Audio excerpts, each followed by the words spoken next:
Pihak Rumah Sakit Abdul Razak memastikan hingga pagi ini para korban laka lantas beruntun yang terjadi kemarin Senin 11 November 2024 sore di Tol Cipularang kilometer 92 masih menjalani perawatan medis. Beberapa korban diantaranya akan dilakukan operasi hari ini. Humas Rumah Sakit Abdul Razak, Dr. Eva Haifa kepada awak media mengatakan, hingga pagi ini Selasa 12 November 2024, puluhan korban laka beruntun masih menjalani perawatan di Rumah Sakit Abdul Razak.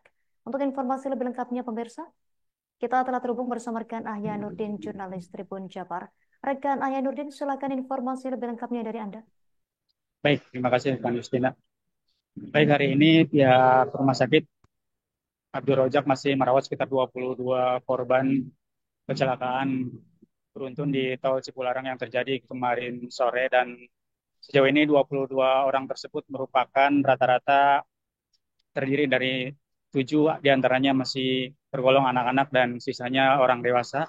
Dari ke-22 korban tersebut 4 diantaranya mengalami luka berat dan sisanya mengalami luka ringan termasuk anak-anak juga adalah bagian dari korban yang mengalami luka ringan. Namun sehingga saat ini masih belum diperbolehkan pulang karena masih merasakan adanya rasa sakit di bagian tubuh akibat benturan keras yang terjadi pada kecelakaan tersebut. Sementara itu dari 4 korban luka berat yang saat ini masih menjalani perawatan, hari ini juga akan dilakukan operasi terutama di bagian kepala karena banyak benturan yang mengenai kepala sehingga dikhawatirkan takut terjadi sesuatu yang tidak kita inginkan bersama seperti gegar otak dan lain sebagainya hingga harus dilakukan operasi pada hari ini jumlahnya adalah 4 orang sementara yang 1 orang lagi masih dalam proses observasi jadi rencananya akan dioperasi itu adalah 5 korban.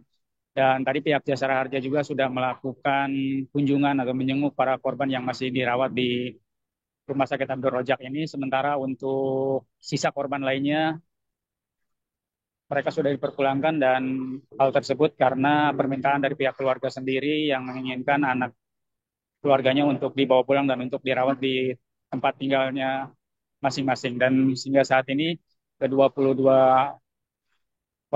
atau pasien yang menjalani perawatan masih terus dilakukan pemeriksaan secara intensif dan tadi pihak Jasara Harja memastikan bahwa pelayanan Rumah Sakit Abdul Rojak sudah sangat baik dan semua pasien menjalani perawatan cukup baik dan tadi juga diantaranya salah seorang anggota TNI juga menceritakan terkait kronologis kejadian yang terjadi kecelakaan kemarin itu dirinya mengaku saat itu memang kondisi sangat hujan sangat lebat dan tidak tahu awal kejadiannya, namun tiba-tiba mobilnya di belakang diseruduk dan hingga terjadi penumpukan kendaraan dan mengaku mobil yang paling atas di antara tumpukan kendaraan itu adalah kendaraan dinas TNI Angkatan Darat. Dan saat ini ketiga korban anggota TNI tersebut masih menjalani perawatan di Rumah Sakit Abdul Rojak dan selanjutnya pihak Jasara Harja juga sudah memberikan santunan kepada seluruh korban kecelakaan yang saat ini masih menjalani perawatan maupun yang sudah dipulangkan dan yang meninggal dunia semuanya sudah diberikan santunan.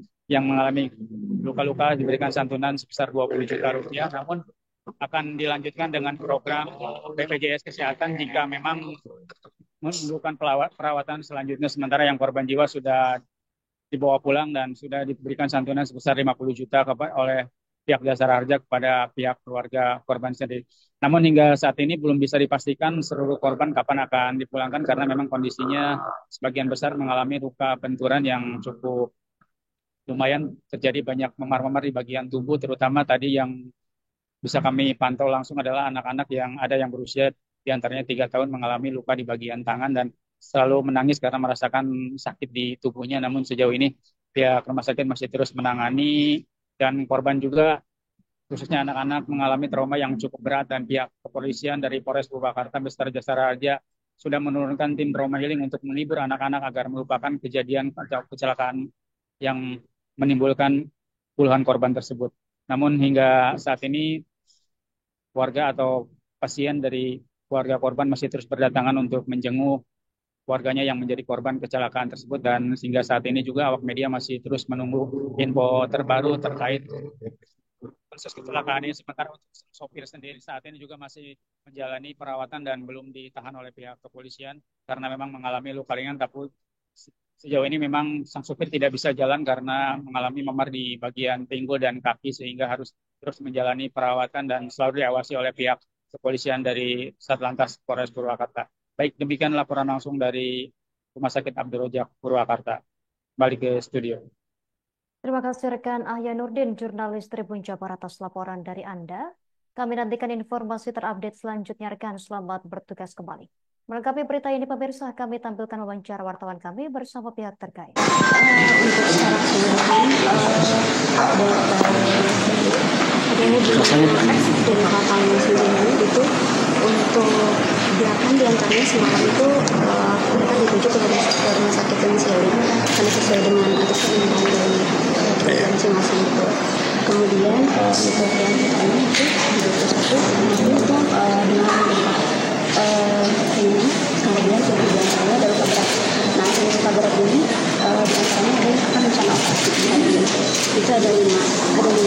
Kemudian 2 ada disebut itu kan sampai dengan pagi ini sudah lengkap identifikasinya. Kalau dari kemarin terkait jumlah yang masih dikatakan oleh korban semua 29. Dari 29 ini korban yang meninggal dunia 1 dan 1 ini juga sudah kita teridentifikasi dan yang untuk mengalami luka ada 28. Di 28 pun yang 4 yang berat.